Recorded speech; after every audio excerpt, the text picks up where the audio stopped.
નમસ્કાર મિત્રો, હું કૈલાશ શર્મા. આપ જોઈ રહ્યા છો વંદે સમાચાર. કોષ્ટી સમાજ દ્વારા સમૂહ લગ્નનું ભવ્ય આયોજન કરવામાં આવ્યું છે.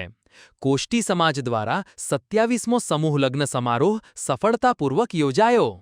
આ સમૂહ લગ્ન પ્રસંગે 5 નવયુગલોએ એકસાથે લગ્ન ગ્રંથિથી જોડાઈને નવા જીવનની શરૂઆત કરી.